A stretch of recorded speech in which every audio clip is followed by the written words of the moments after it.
थोड़ा सा आयुर्वेदा के बारे में जान लेते हैं। आयुर्वेदा, अगर मैं शुरुआत करूं, आयुर्वेदा की शुरुआत हुई थी 5000 साल पहले। ये एक ऐसा सिस्टम आया, ये एक ऐसा मेडिसिनल सिस्टम था, सबसे पहला सिस्टम यही था। उसके बाद बहुत सारे सिस्टम बने, जिसमें कि आपको आपकी पूरी बॉडी के लिए या फिर आपकी हेल्थ, आपको हेल्दी रहने में ये हेल्प करता है। अब ये आयुर्वेदा का जो मतलब है वो होता क्या है, पहले ये बात जान लेते हैं। इसको साइंस ऑफ लाइफ बोला जाता है। क्यों? अगर आप आयुर्वेदा को दो टुकड़ों में बांटेंगे तो आप इजीली समझ पाएंगे। आयु का मतलब होता है लाइफ, और वेदा का मतलब होता है नॉलेज, है ना। हमारे 4 वेद होते हैं, सभी लोगों को पता है। तो इसीलिए इसका नाम आयुर्वेदा पड़ा, जिसको साइंस ऑफ लाइफ बोला जाता है, जो कि आपकी इलनेस को मैनेज करने के लिए, मैं यहाँ पर तो मैं वर्ड यूज कर सकती हूँ, सॉरी, इलनेस को हील करने के लिए हम लोग आयुर्वेदा यूज करते थे। क्या पहले कोई एलोपैथी थी? नहीं थी। लेकिन मोस्टली एलोपैथीज में भी क्या है, आपकी जो आयुर्वेदा है ना, जो हर्ब्स है, उनमें से वो एक्टिव कंपोनेंट निकाला जाता है। तो आपके पास एक ऐसा मेडिसिनल सिस्टम है जो वर्ल्ड में किसी के पास नहीं था। फर्स्ट ऑफ ऑल, सबसे पहले आयुर्वेदा इंडिया में ही आया। उसके बाद मैं बात करती हूँ आयुर्वेदिक बॉडी टाइप्स के बारे में, क्योंकि मोस्टली हम लोगों ने सुना है कि 3 तरह का होता है। वात पित्त कफ हम लोगों ने सुना। अब इसका मतलब क्या होता है? आपके बॉडी के 3 ऐसे टाइप्स हैं जिनका बैलेंस होना बहुत जरूरी है, जिनके इम्बैलेंस होने की वजह से हम लोग प्रॉब्लम फेस करते हैं। सबसे पहले मैं बात करूं कफ की।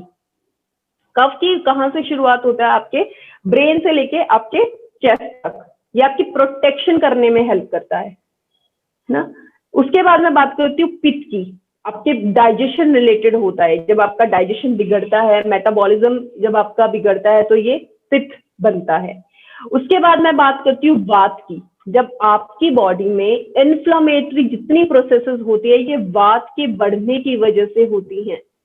सूजन, अनचाही सूजन होना, ये वात जब बढ़ता है तब ये आपको प्रॉब्लम क्रिएट करता है। उसके बाद मैं बात करती हूँ अपने मेडिसिनल आयुर्वेदिक हर्ब्स के बारे में। जितने भी यहाँ पर आपने हर्ब्स देखेंगे, सभी की कोई ना कोई मेडिसिनल वैल्यू आपको मिलेगी। अगर मैं एग्जांपल शेयर करूँ आपके साथ यहाँ पर, तो अश्वगंधा एक ऐसी हर्ब है जिसके मल्टीपल बेनिफिट्स होते हैं, मल्टीपल।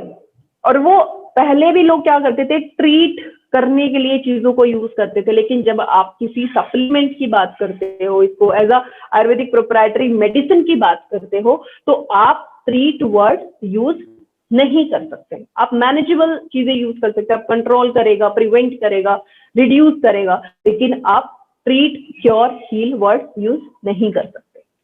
ठीक है। और शुरुआती दौर पर ये एक ऐसा सॉल्यूशन होता था, सभी प्रॉब्लम का एक ही सॉल्यूशन होता था। ये इतना स्ट्रॉन्ग एक मेडिसिनल सिस्टम की मैं बात कर रही हूँ।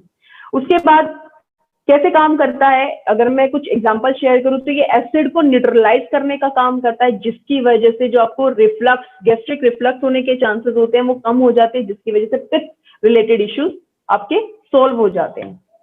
मोस्टली जितनी हर्ब्स आपको मिलेंगी, आपको उनकी एंटीसेप्टिक प्रॉपर्टी देखने को मिलेगी। अगर एग्जांपल यहाँ पर शेयर करूँ तो हल्दी। क्या पहले के लोग बैंडेज यूज करते थे? नहीं करते थे। किसी को घाव हो जाता था, खून निकलता था, तो क्या करते थे, अपनी मुट्ठी में ली हल्दी और लगा देते थे। वो कुछ टाइम के बाद अपने आप घाव भी बंद हो जाता था। इतनी स्ट्रॉन्ग प्रॉपर्टीज रखती हैं ये हर्ब्स। आपके किचन में आप जाकर देखिए, सबसे ज्यादा आयुर्वेद आपको वहीं देखने को मिलेगा।